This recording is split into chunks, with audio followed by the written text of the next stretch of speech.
30 avril de cette année si particulière. En tout cas, je viens d'entendre quelqu'un dire, parmi beaucoup de choses, dire les mots sont beaux.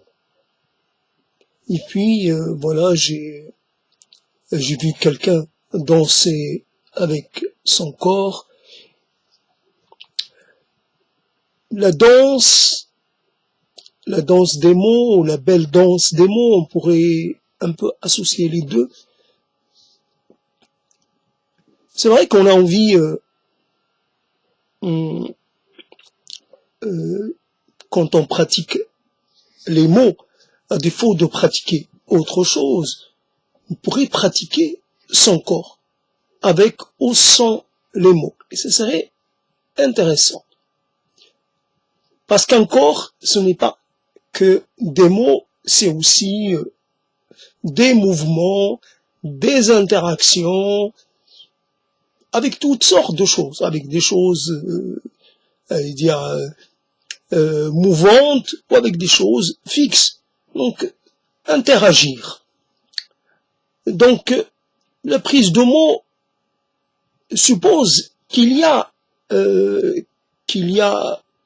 quelque chose que l'on va à un moment donné solliciter. On ne peut pas être soit le point de départ et le point d'arrivée. Ça fonctionne, mais ça finit par être un peu frustrant. Donc, à défaut de trouver des gens vivants, respirants, des gens stimulants, des gens avec lesquels on va pouvoir faire usage de mots, alors on se rabat sur des gens qu'on va jamais côtoyer, qu'on va jamais rencontrer, des gens qui disent toutes sortes de choses, alors des choses que vous avalisez ou pas, peu importe. Ça laisse un écho, alors faible, ou un écho fort, ou un écho qui dure, un écho qui s'évanouit. Voilà, donc les mots. Alors, j'ai pas compris pourquoi cette personne a dit les mots sont beaux. Les mots n'ont pas à être beaux, ou à être pas beaux. Les mots ne sont pas... Ce sont des outils, les mots. Après, avant toute chose, c'est un outil. Et l'outil, on fait ce qu'on veut avec. Si je prends une paire de ciseaux que je veux tailler, ou un sécateur que je veux tailler.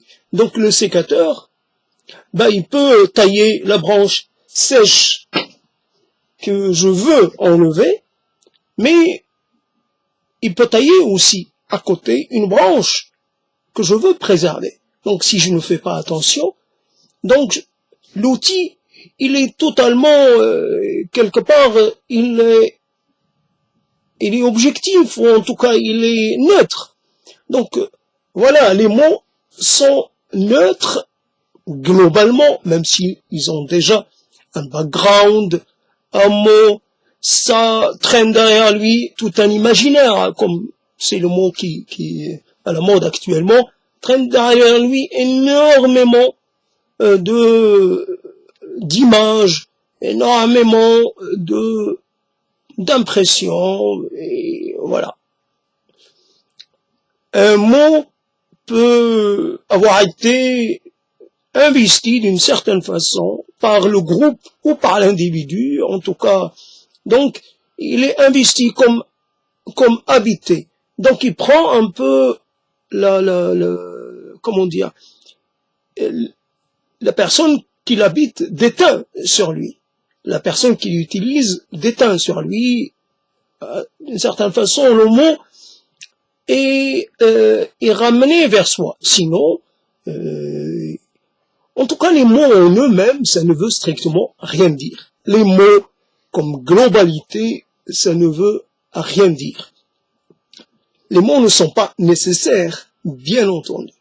Les mots, ce ne sont que des moyens, le moyen que nous avons de faire passer un message sans recourir aux gestes, sans recourir à la vue. Il suffit d'avoir l'oreille, simplement, et on va utiliser un mot. Alors que, donc, ils nous permettent d'exister sur plusieurs niveaux. Exister au-delà du temps, de notre temps, exister au-delà de notre espace.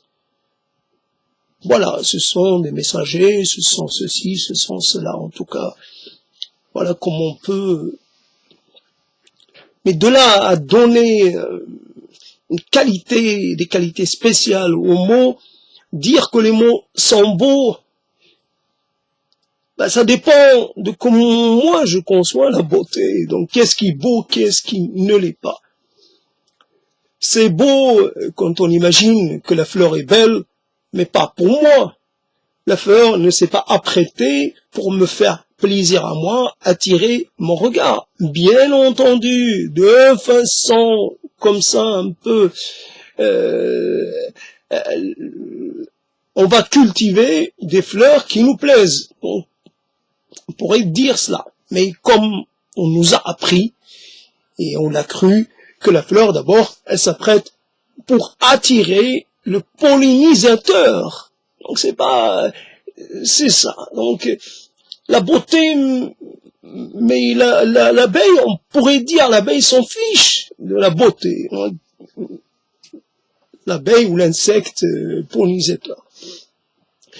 Donc voilà une chose. Donc la beauté, c'est dire qu'une chose est belle ou pas belle, c'est obligatoirement la réduire, lui imposer de n'avoir qu'une signification, de ne pouvoir s'exprimer que d'une façon. Or, ce qui peut me plaire à moi peut ne pas plaire à quelqu'un d'autre, ne peut ne pas correspondre aux critères de beauté, aux critères de discrimination. Voilà, comment nous fabriquons du beau et comment nous fabriquons du laid, du rejeté,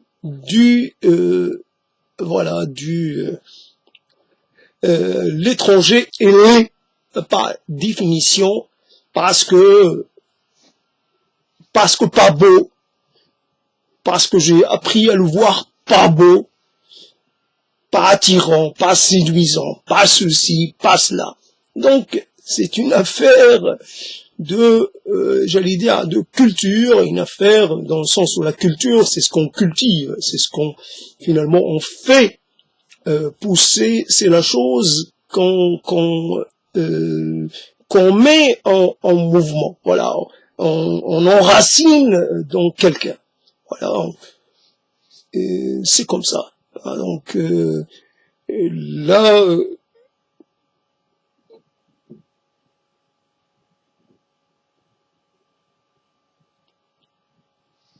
après, il est toujours difficile d'aller promener ces mots, si je puis dire, d'aller les poser ici ou là, d'aller leur faire prendre l'air. Tout simplement d'aller finalement les exposer aux embruns. Voilà, ça serait bien si c'était possible.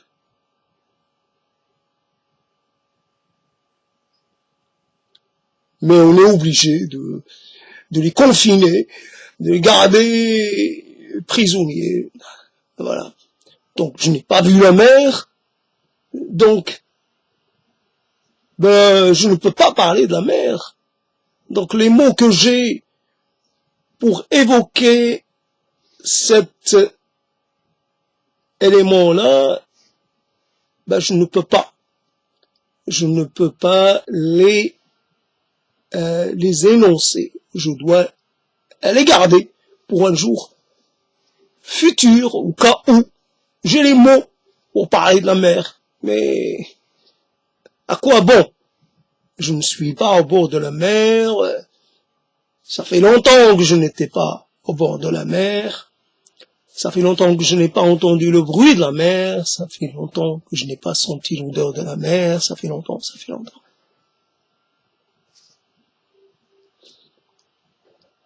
Ça fait longtemps. Ça fait longtemps. Ça fait longtemps que c'est fini. Ça fait longtemps que c'est plié. Et pourtant, on continue de s'agiter. On ne peut pas déclarer, forfait. J'ai encore de la force, j'ai encore de l'énergie. J'ai besoin de défendre mon honneur. Laissez-moi encore un instant. Je me suis remis sur pied. Je chancelle un peu, mais, boum! Oui, je peux encore donner un coup. Ben non! Tu risques d'en recevoir beaucoup plus, ça risque d'être dangereux pour toi. Là, tu risques le coma, tu risques la mort. Alors, tu acceptes la défaite. Limite les dégâts. Non. Et toujours des noms comme ça. C'est pas fini.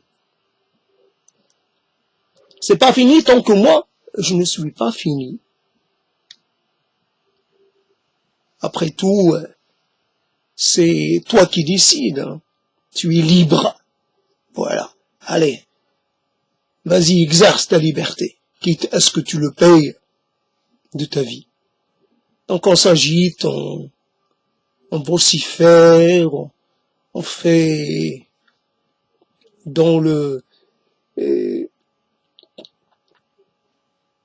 Simplement, j'ai voulu tout à l'heure parler d'une chose, au lieu de continuer comme ça, j'ai la rage contre les gens heureux. Je déteste, je pourrais dire ça rapidement, mais j'ai envie de dire, je déteste les gens heureux. Non seulement je les envie, mais j'ai envie, je désire qu'ils le soient plus du tout.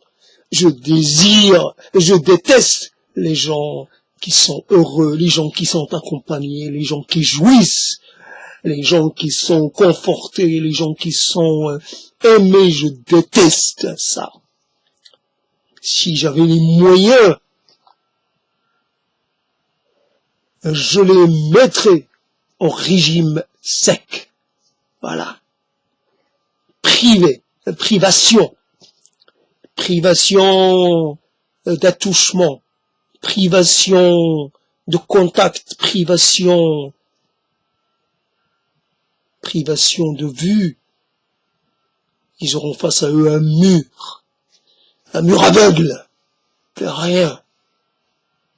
Chacun doit quand même faire cette expérience de la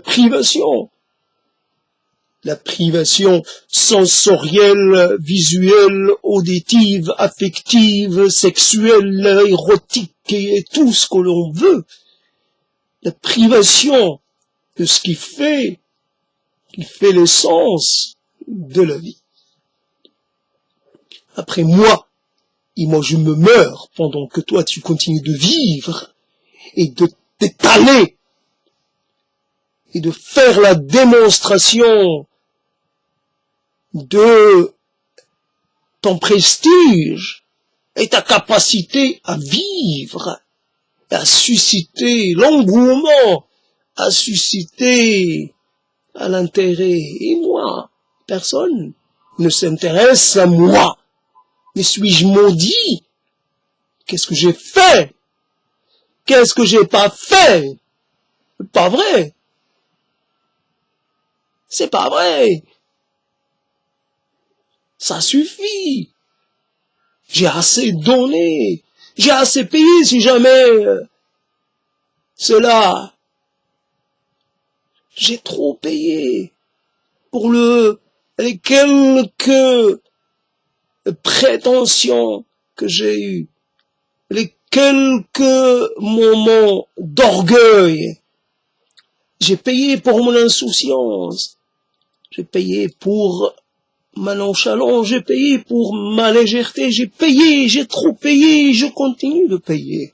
Et pendant ce temps-là, toi, tu sembles toujours dans le mouvement. Tu t'épanouis encore et toujours.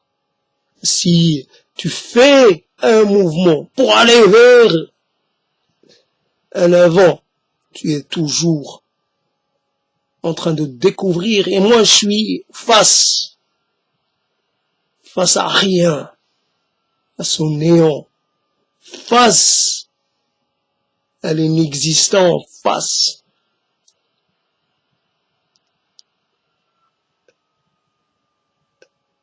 je ne vois plus, je ne peux plus voir. Je parle, mais parce que j'ai perdu la capacité de parler à autrui.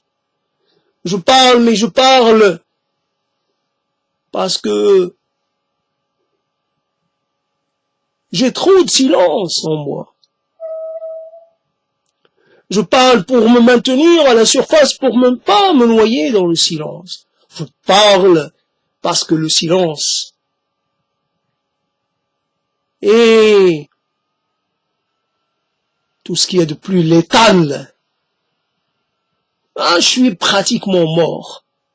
Il me reste encore un peu de cette énergie pour faire semblant de tenir debout. Mais en fait, je suis par terre, totalement ayant perdu toute notion de mon corps, toute notion du temps, toute notion de ce qui fait l'intérêt d'être encore vivant. Je ne vis pas. Je ne vis nullement depuis tellement longtemps.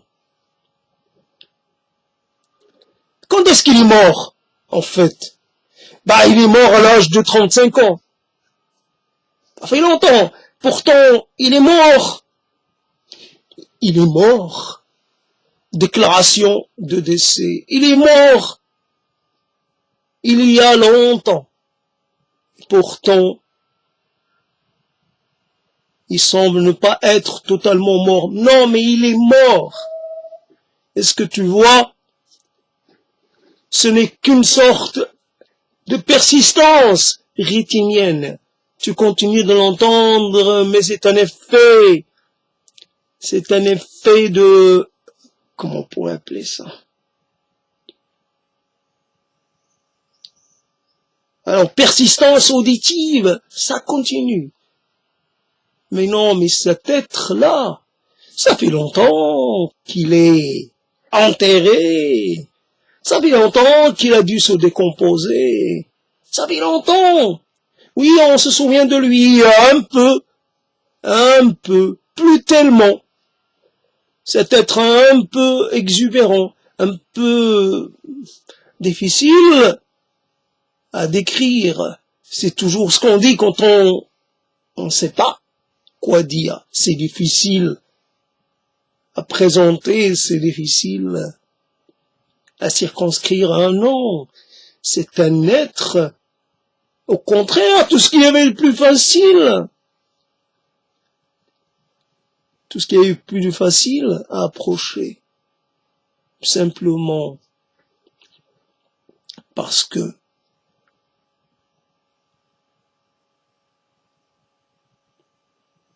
quand on n'a pas ce qu'il faut, on essaie de combler. Je suis mort, mais je fais semblant d'être vivant, et bien vivant. Je ris, je pleure. Et cela, ce n'est que du jeu. Je joue. Je fais semblant. J'interprète un personnage. Je l'interprète. Voilà, donc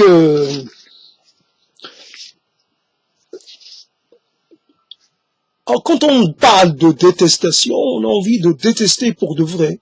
Quand on parle d'envier, on a envie d'envier, mais pas sur un plan comme ça, simplement lexical. On a envie d'envier pour de vrai. Comme quand on veut rétablir l'égalité. Ce n'est pas l'égalité théorique, c'est l'égalité concrète.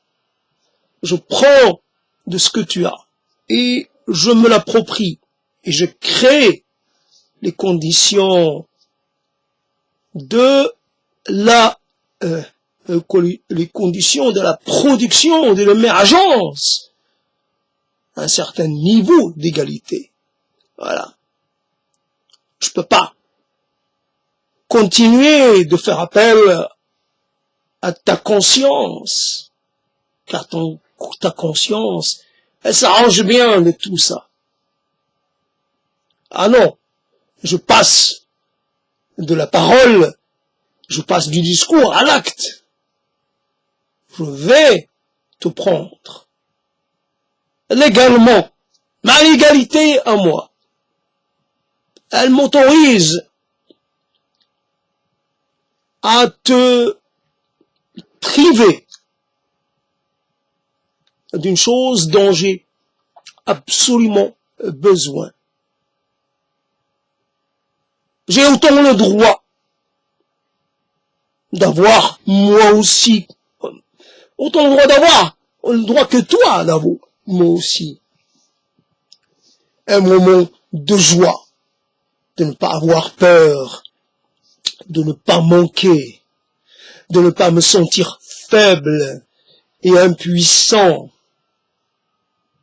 Je veux moi aussi pouvoir avoir confiance dans les jours à venir, m'endormir sur mes deux oreilles et me lever avec l'esprit tranquille.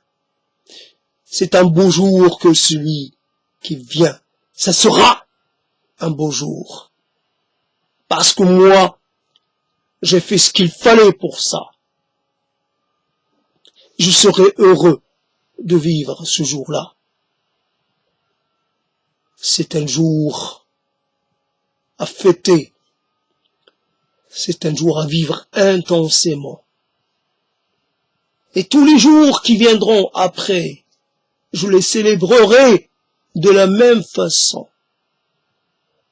Je suis né à la célébration, à la festoyance. Je suis né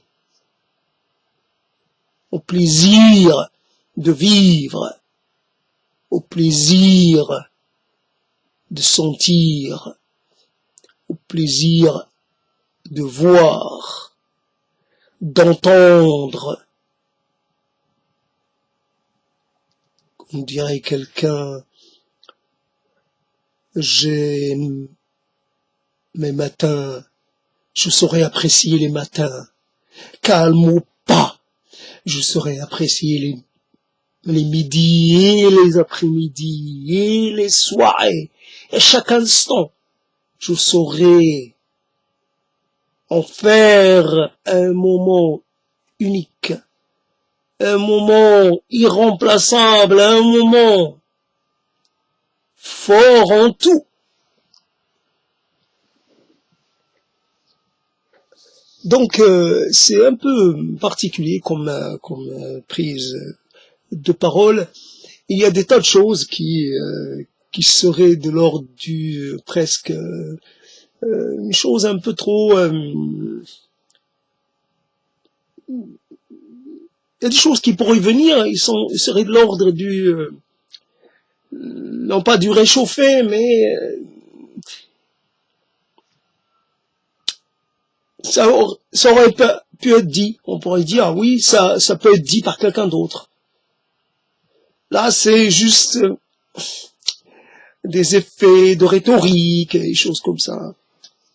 Bon, on n'échappe pas à la rhétorique, ça c'est clair, mais on essaie d'être plus au-delà de la rhétorique, au-delà des effets de manche. Au-delà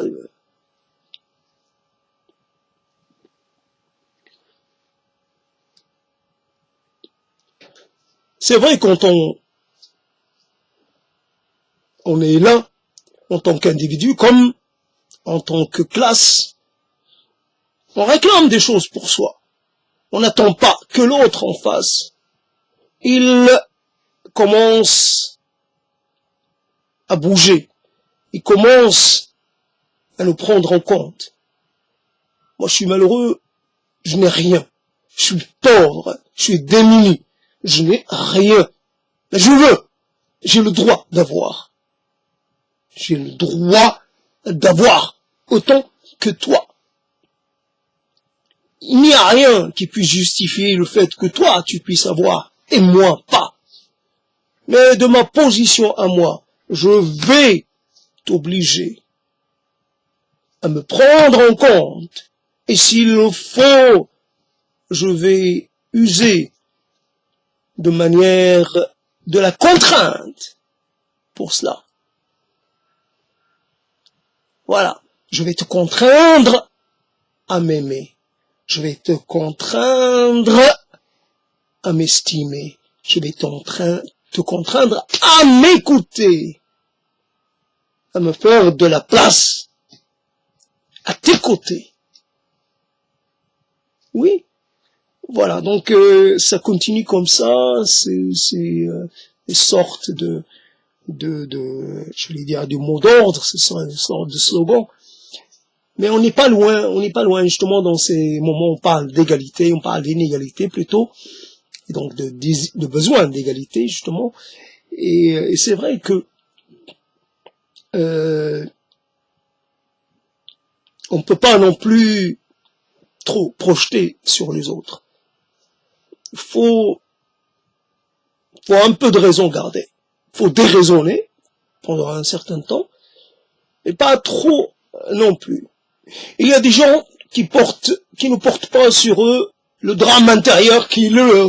Bon, ils ne le disent pas comme ça au premier venu, ils ne le déclament pas. Ils le gardent précieusement au fond d'eux-mêmes. Quand ils sont seuls, quand ça leur arrive, parce que ça doit leur arriver, alors ils se lâchent, ils pleurent, en toute discrétion, cachés de tous. Ils pleurent, et ils commencent, ils se laissent aller au doute. Ouais, s'abandonner au doute. C'est quelque peu salutaire, quelquefois. Ai-je bien fait de suivre cette voie? Est-ce bien ce qu'il fallait que je fasse? Ou suis-je prisonnier de ce que je suis en train de faire ou de dire? Je veux pouvoir renaître à autre chose, être quelqu'un d'autre, ne plus être moi, ne plus porter cette figure, ne plus porter ce nom, ne plus porter ce passé, ne plus porter cette image. Et pourtant, je dois continuer. Il faut que j'assure le spectacle, le show. The show must go on. Il faut continuer de faire ce qu'on a coutume de faire. Cela nous assure le bien-être matériel et ça compte cela.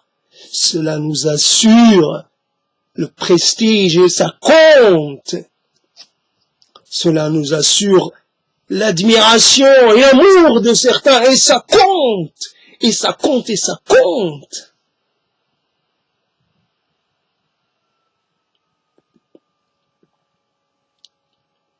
Et pendant ce temps-là,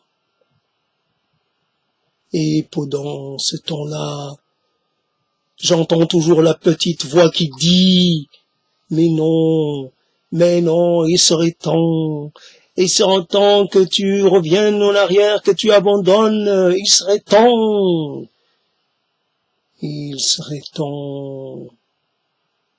mais où vais-je aller?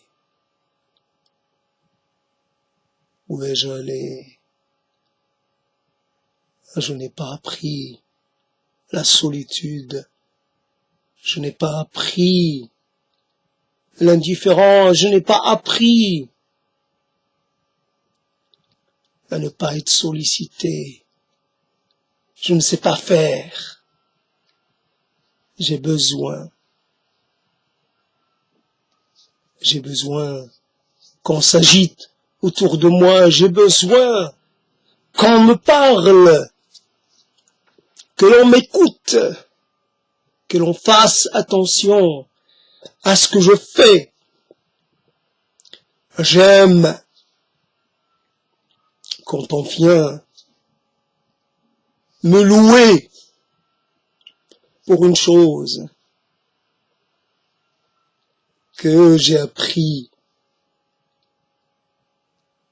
à faire. Vous êtes là pour ça. Et moi je vous donne ce pourquoi vous êtes venus. Je suis un prestataire de service. Service contre service. Don et contre don. Danse et contre danse. Mais mon cœur balance, mais mon corps balance, mais ma conscience balance, mais mon être balance.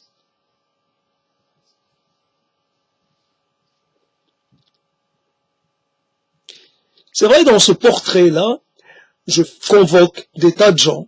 Je convoque des gens parce que c'est clair que là aussi, il faut passer de l'envie à autre chose. Voilà, donc à la faveur des mots. Donc je suis arrivé à les limites de ça. C'est pour ça que je fais ce commentaire. Mais sinon, j'aurais continué. Je sais pas. Je suis gêné par le bruit qui est à côté. Donc c'est pas spécialement. Et on se surprend à dire des choses. Et donc, au bout d'un moment, on est aux aguets. On se dit, est-ce que je vais continuer encore? Quand est-ce que je vais m'arrêter? Parce qu'il y a toujours ce problème. On se dit, tiens, je tiens sur le fil, mais je risque de le perdre à tout instant. Donc voilà, c'est comme ça. La vie d'un mot ou d'une suite de mots, ça tient à pas grand chose, et ça se rompt à un moment donné, ça casse. Donc il faut attendre de toucher un autre fil. Voilà, donc on passe d'un fil, on passe d'un fil de mots à un autre. Donc en attendant, il y a des gens, qui évidemment ne peuvent pas se reconnaître. Il n'y a que moi qui sais qui ils sont quand je les convoque pour essayer de les intégrer dans quelque chose. Évidemment, je suis pas fidèle. Je suis pas allé chercher, je cherche pas la véracité. Ça, c'est loin d'être dans mes préoccupations. C'est uniquement un moment. Voilà. Bien entendu, moi j'essaie de trouver ma place là-dedans. Donc, évidemment, je pourrais dire, le roi est nu, d'une certaine façon. Faut pas croire au bonheur manifeste. Il faut pas se laisser avoir par les apparences. Il faut chercher j'allais dire, ce qui ne se voit pas, à premier abord. Il y a toujours quelque chose que les gens s'échinent à cacher. Voilà, ça reste à l'abri, voilà. Donc, il faudrait pouvoir finalement faire une sorte de, comment on pourrait appeler ça, de le fait d'entrer quelque part une sorte d'effraction. Et il faut rentrer par infraction dans ce qui constitue leur être intime pour pouvoir être en présence de ces choses. C'est vrai que il y a des choses qu'on a au fond de nous-mêmes qui nous interrogent, qui nous interpellent, mais généralement ça reste un niveau premier. Ce n'est pas approfondi. Donc on a le pressentiment qu'on n'est pas tout à fait en adéquation avec nos attentes les plus quoi, je sais pas. Mais voilà, je fais les autres, je leur fais avoir des attentes que peut-être ils n'ont pas. Voilà. Donc comment rebondir après ça? C'est vrai que ça ne fait que 36 minutes. Ça fait pas beaucoup. Donc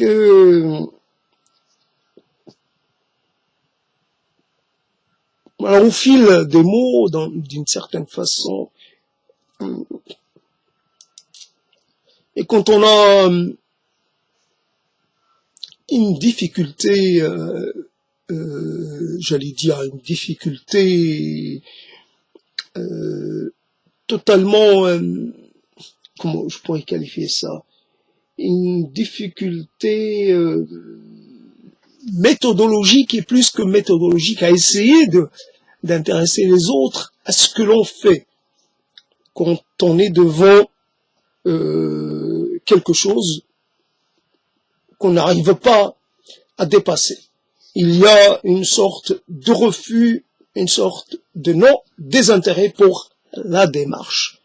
C'est vrai que, en tout cas, je suis redevable à cette démarche parce elle m'a donné la capacité de mieux et de plus écrire au niveau de la quantité.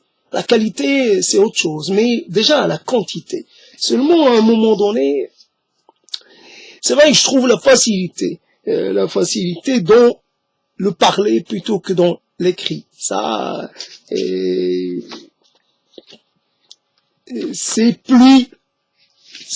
c'est pareil plus, comment dire, on peut, quand on parle, on peut changer de registre. C'est pas un problème. Quand on commence à écrire quelque chose, on prend une feuille, et si on a envie de passer à un autre thème, on doit changer de feuille. Sinon, c'est un désordre. Hein. Et puis même, on est limité par les dimensions de la feuille. Et quelquefois, si on doit se relire, on a écrit beaucoup, mais finalement on a écrit gros caractère, donc finalement, et puis si on voit pas bien, on a du mal à se relire, et puis quelquefois on a du mal à se relire, tout simplement parce qu'on a écrit trop vite, et voilà. Et puis l'autre aussi peut dire, tiens, j'arrive pas à te relire. La belle excuse toujours, après être dégainé, je n'arrive pas à te relire, ou je n'arrive pas à te lire. Là, au moins, on peut dire, quand on parle, on peut pas sortir ça, mais on va dire, j'arrive pas à te suivre. Ben, ne suis pas. Si tu n'arrives pas à suivre, ne suis pas, ne t'oblige à rien. Juste, surtout ça.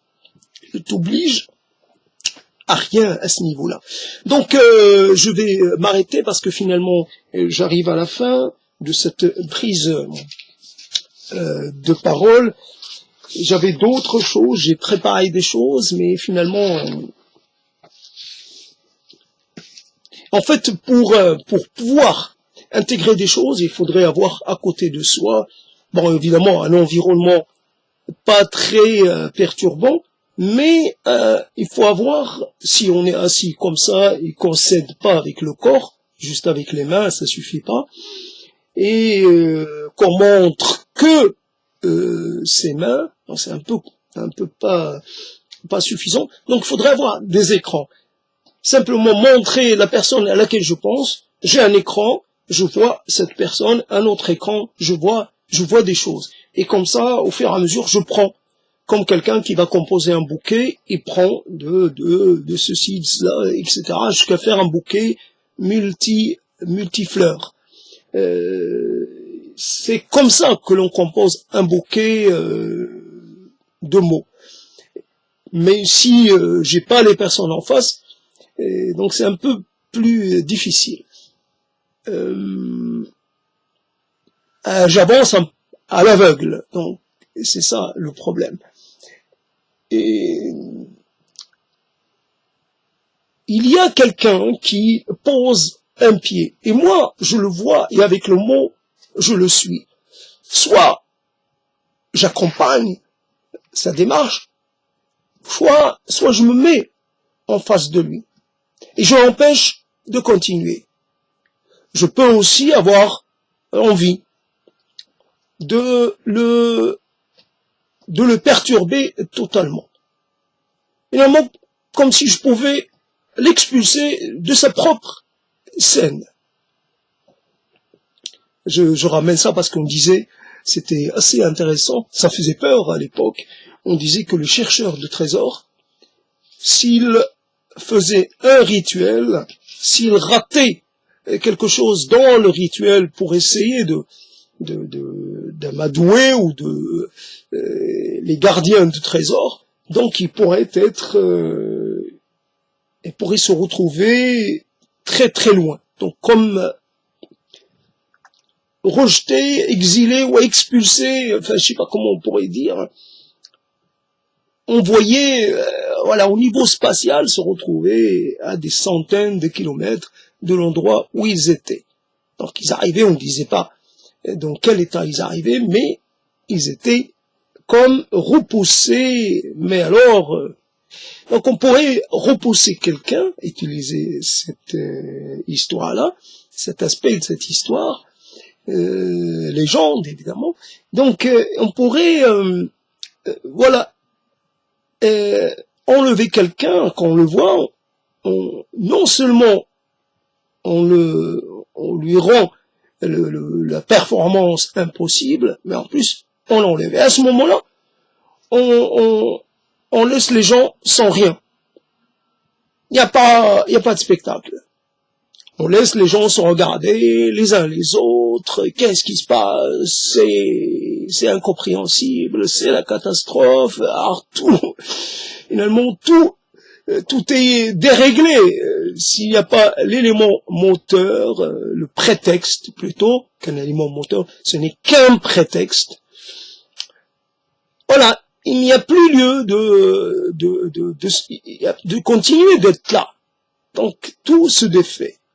Donc on imagine, voilà, une sorte, la lettre avec les mots devient un objet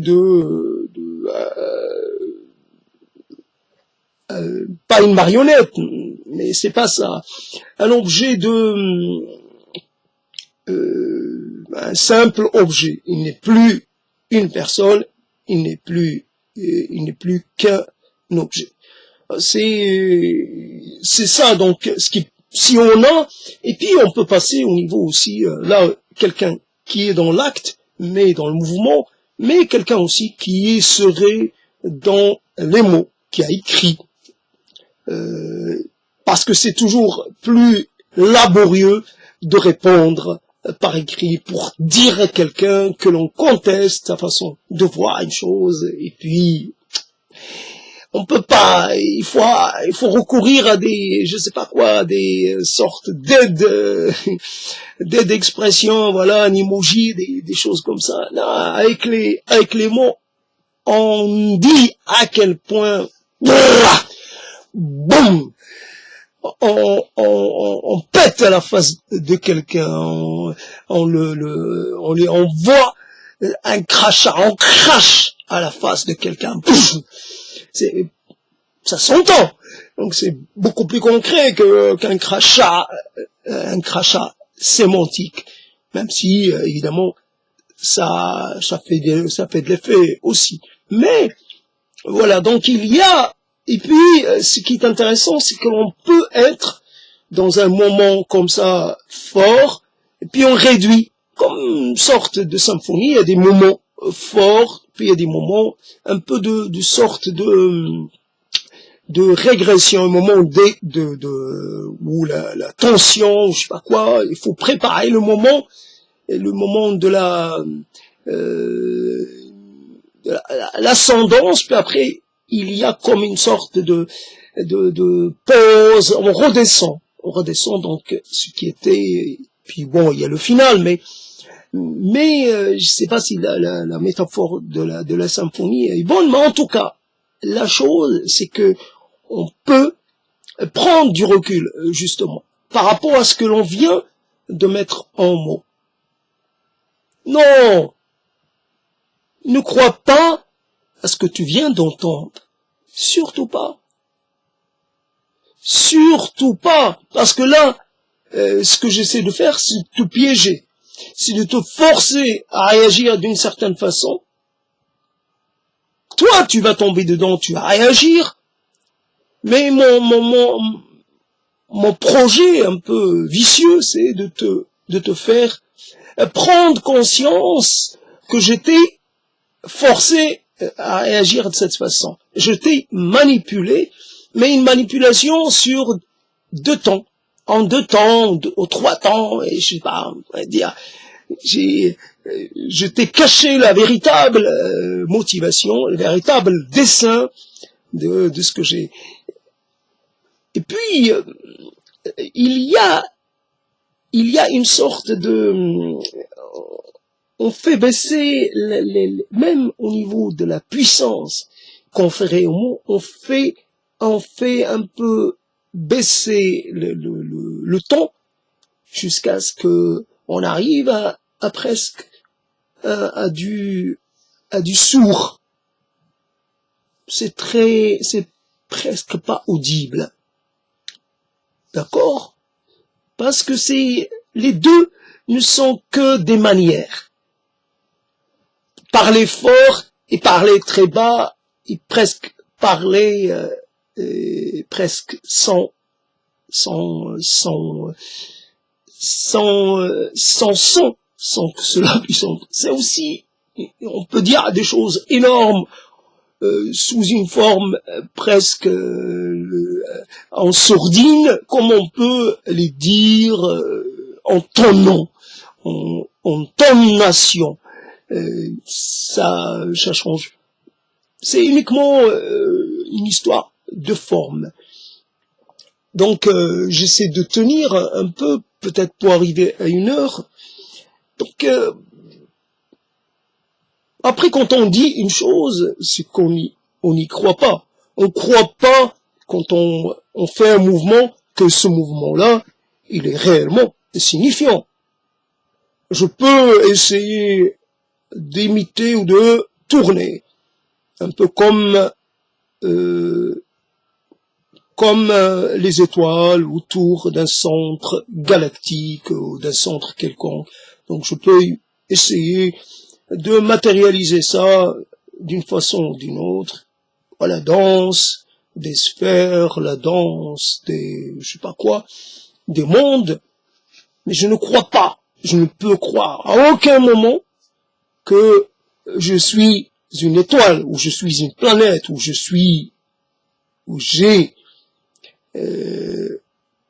une quelconque capacité qui pourrait être comparée. On n'est pas dans le même ordre de grandeur. Voilà, je ne suis. C'est évident qu'on n'est pas infime.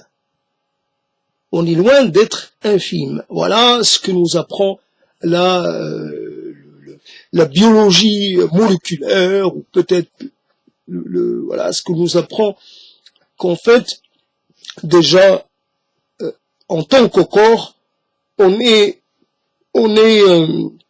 nanti d'une certaine dimensionnalité. Donc l'idée, déjà, je dis une chose, puis je trouve qu'il y a moyen de pas trop, de l'attaquer un peu, donc de la déstructurer. C'est quel est le centre, le nœud de mon être. Finalement, je suis un monde, et quel est le centre, le véritable centre autour duquel tout va tourner. Donc, sans que je bouge, sans que j'esquisse le moindre mouvement, je suis en mouvement. Intrinsèquement, je suis mouvement. Je suis déplacement. Je suis interaction. Je suis circulation. Donc c'est ça, le problème, c'est prendre conscience qu'on n'a pas besoin des étoiles, justement, de convoquer les étoiles, de convoquer autre chose. D'abord, nous-mêmes, on est un monde, un univers, une énorme chose, une exceptionnelle, je sais pas quoi. On partage ça avec d'autres, évidemment, avec tous ceux qui ont un corps. C'est clair que... Après, donc, c'est ça le problème. Donc, je voulais parler du souffle, revenir sur le souffle et penser quelque chose, dire quelque chose du souffle. Voilà, je ne peux pas, parce que finalement, l'idée de comparer, d'installer des niveaux de comparaison pour essayer d'installer soit dans sa véritable dimension. Or, ça ne fonctionne pas. On est plus que ce qu'on nous a toujours dit qu'on est. On est énorme. On dépasse comment dire, on peut même pas prendre conscience de ce que l'on est en réalité. C'est une extraordinité. C'est une singularité, pure singularité. Voilà, voilà, donc j'aimerais arriver à une heure. J'avais déjà préparé plein de petites choses comme ça, je les ai laissées de côté. Et là, j'avais envie de parler, c'était écrit, pas écrit, et vous voyez où j'ai atterri finalement. J'ai envie de parler à des gens. Simplement, parler, c'est un échange. Et échanger, c'est passer quelque chose à l'autre. Voilà. Qu'est-ce que tu as amené pour l'échange? Qu'est-ce que tu as à échanger? Ben, j'ai ça à échanger. Donc, construire et mettre en place, comme dirait quelqu'un, un dispositif lexical, tout ce qu'on veut, et à partir de ce dispositif, voilà, entamer une sorte d'échange. Voilà, je t'échange un mot, je t'échange un propos contre quelque chose que tu as toi, quelque chose que dans toi, dans laquelle toi tu serais peut-être plus, tu excellerais peut-être. On échange.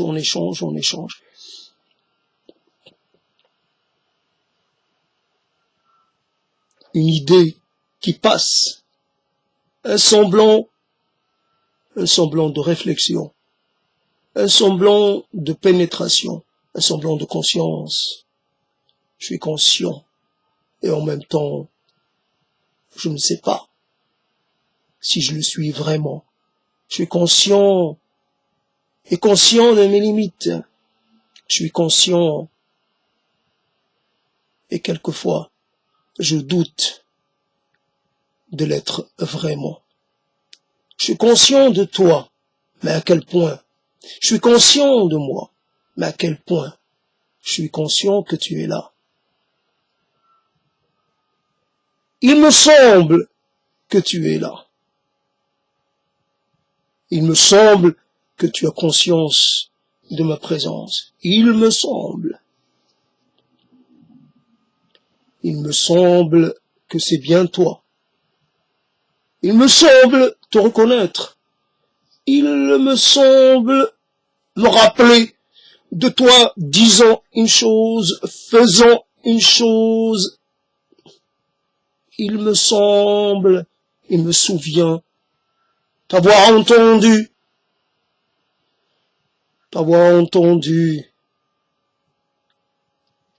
entonner un chant. Peut-être un chant crépusculaire, peut-être pas. Il me souvient d'avoir vu avec quelqu'un. Était-ce bien toi qui étais là à ce moment-là, ou est-ce quelqu'un d'autre? Était-ce moi l'observateur ou était-ce toi l'observateur? Il me semble te confondre. Il me semble que je me prends pour toi. Et que toi,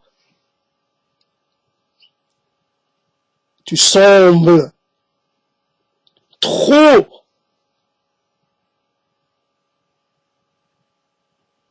venir vers moi. Il me semble que tu es en train de m'avaler, que tu es en train de me phagocyter. Il me semble que tu es en train de me cannibaliser. Il me semble ou pas. Il me semble pendant un moment, et puis le moment d'après, je ne puis rien dire. Il y a des moments où le dire est là. Il y a des moments où il n'y a pas besoin de dire. Il n'y a pas besoin de penser. Il n'y a pas besoin d'articuler. Il n'y a pas besoin d'épeler. Il n'y a pas besoin de prononcer. Il n'y a pas besoin. Il n'y a même pas besoin d'être. On est là sans être là. On est là. Et l'instant d'après, on est ailleurs. On est là avec quelqu'un. Puis l'instant d'après, il n'y a plus personne. Et puis, il y a les fois où ce quelqu'un-là est personne. Il est là, mais il n'est pas là. Il est là. Il était là, mais il n'est plus là. Il était, mais il n'est plus. Il me semble te voir.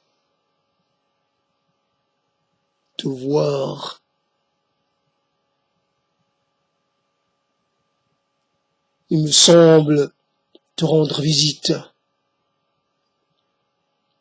Je tombe sur des choses, des objets. Je vois que tu es environné d'objets. Quels sont ces objets? Il me semble que tu es cerné par tes objets. Je te cherche dans tes objets. Je te cherche au milieu de cette profusion. Où es-tu? À quoi tu ressembles maintenant? Peut-être que es-tu devenu un de tes objets. À quoi? Peut-être que tu as décidé de t'incarner dans un de tes objets. Je viens te rendre visite, mais il me semble qu'il n'y a personne. Personne n'est là pour m'accueillir. Personne n'est là pour me dire où te trouver. Je ne te trouve point, il me semble. Il me semble. Il me semble. Il me semble. Il semble me sembler. Il fut un temps où je pouvais vivre avec les semblants, les vrais semblants, les faux semblants, les demi-semblants, les à peine semblants, les tout à fait semblants, les sûrs et certains semblants. Il y a des moments où je pouvais juste faire un semblant. Et cela suffisait. Je dis un semblant de vérité, un semblant de sincérité, un semblant de considération, je faisais semblant. Il me semble que j'ai beaucoup fait semblant. Je fais semblant d'être déférent. J'ai fait semblant d'être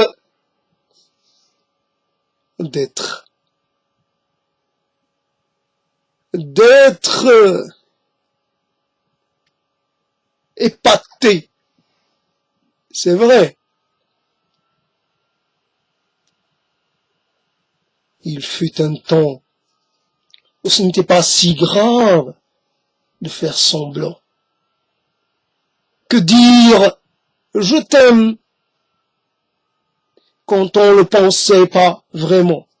Je t'aime, c'était plus facile. Ça amenait pas de question. Alors que dire je ne t'aime pas, mais pourquoi? Pourquoi tu ne m'aimes pas? Qu'est-ce que je t'ai fait? Alors que dire je t'aime, merci. Merci de m'aimer. Mais en fait, je ne fais que faire semblant. Je ne t'aime point. Mais je ne veux pas te donner l'occasion de me poser des tas de questions. Des questions, je m'en passe. Et volontiers, fut un temps où ce n'était que cela. Fut un temps où je faisais cela à moi-même. Je me persuadais que j'étais dans le vrai, que je faisais le bon choix, que je prenais les bonnes décisions. Fut un temps où je me faisais plaisir. Ah, ça me coûtait pas beaucoup sur le moment. Je m'applaudissais, je me congratulais. Fut un temps où moi aussi, je crus que je pouvais être comme tout le monde, que je pouvais avoir moi aussi une belle à mes bras, une belle et désirable donzelle, et puis que j'irai la promener, la montrer, pour que je sois envié. Mais cela, je me faisais semblant. Oui, je jouais, je faisais croire, je me faisais croire que cela était important, que cela était, c'était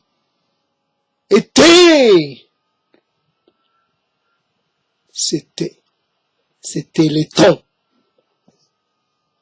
c'était les anciens temps, pendant lesquels, les temps où il suffisait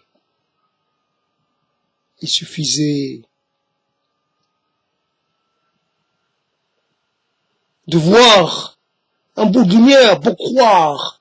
Il suffisait d'assister à un petit miracle pour croire. Il suffisait de peu pour qu'on se sente bien. Tiens, un bout de charité, un bout de pain, et ça y est, je suis éternellement reconnaissant. Prends le bout de pain. Tiens, je te dis, je t'aime. Et ça y est, le monde, il devient trop beau. Il devient enchanteur. Il devient quelque chose. Ce monde qui, évidemment, ne vaut rien. Ce monde qui n'a point de valeur. Et pourtant, par la magie d'un mot, oui, il était facile de se laisser avoir par un mot, par une promesse, par une lueur, lueur d'espoir, lueur d'amour, lueur de vérité, lueur de foi, lueur d'un foi, lueur de révolution, lueur lendemain qui chante. Mais ce temps-là est fini. Et aujourd'hui, ce sont des jours qui déchantent, qui racontent autre chose, qui racontent la vérité,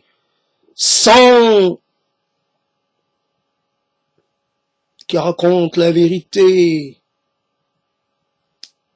sans, j'ai oublié le terme,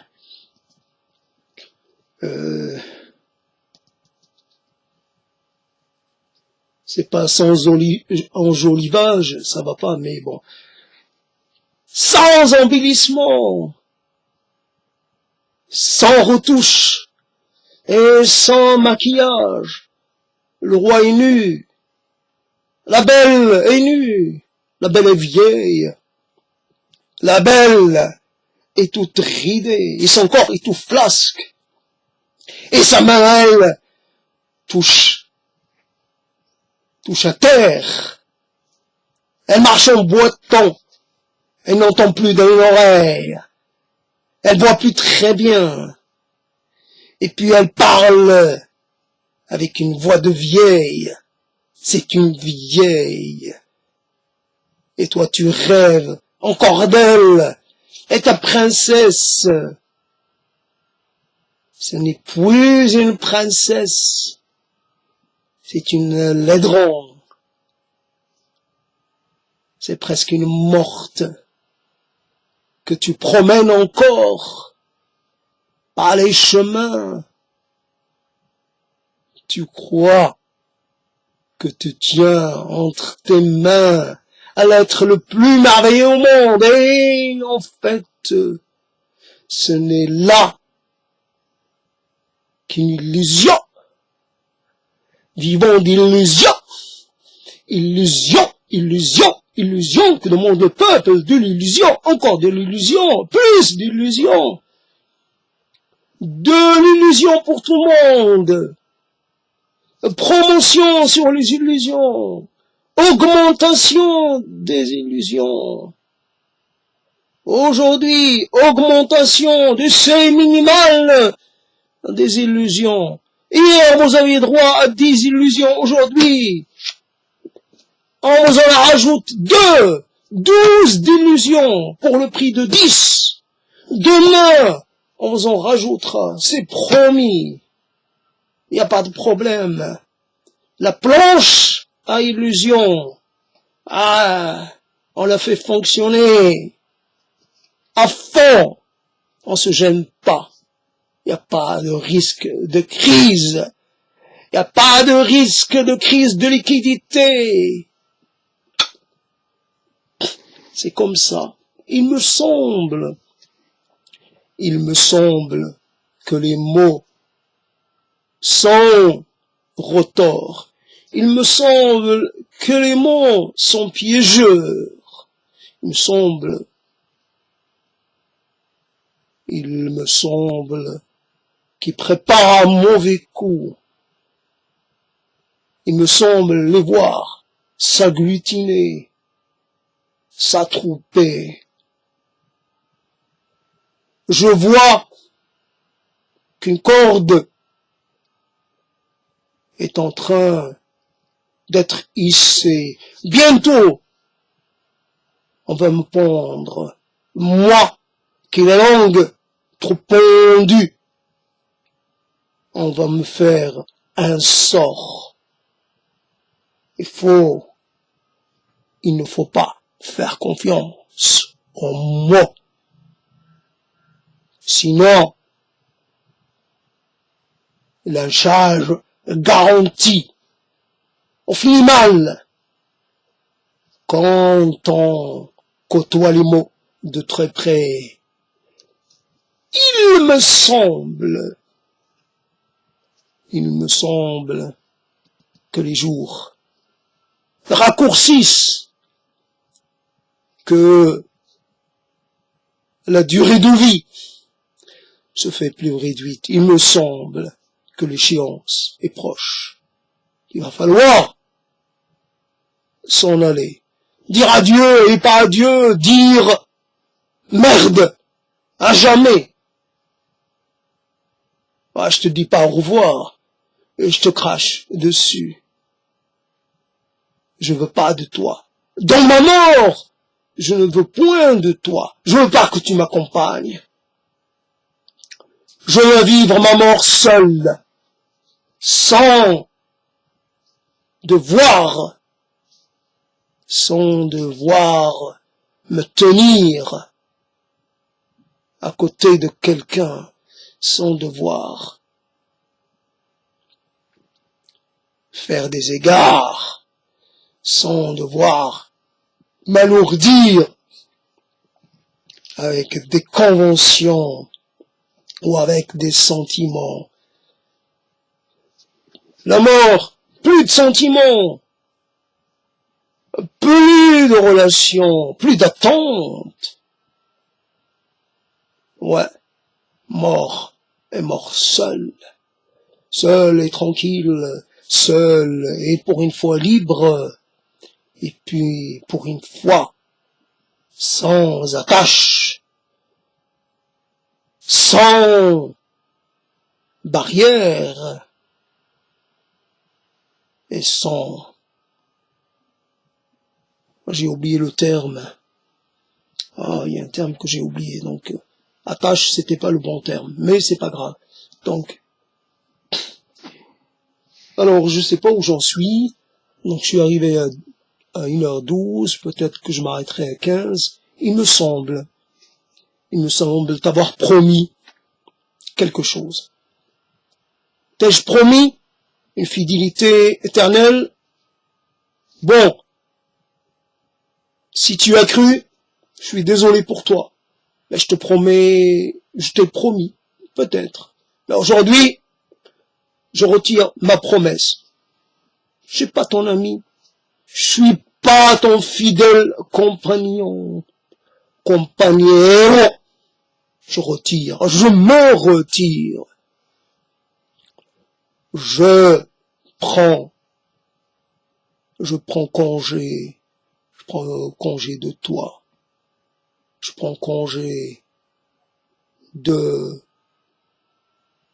ton histoire, de mon histoire. Je dis rien. Je m'en vais en silence. Plus nécessaire de dire. On n'est pas là pour alimenter la conversation, on n'est pas là pour dire des banalités. Il me semble que c'est l'heure. Et quand c'est l'heure, c'est l'heure. Il faut savoir reconnaître quand la fin est là.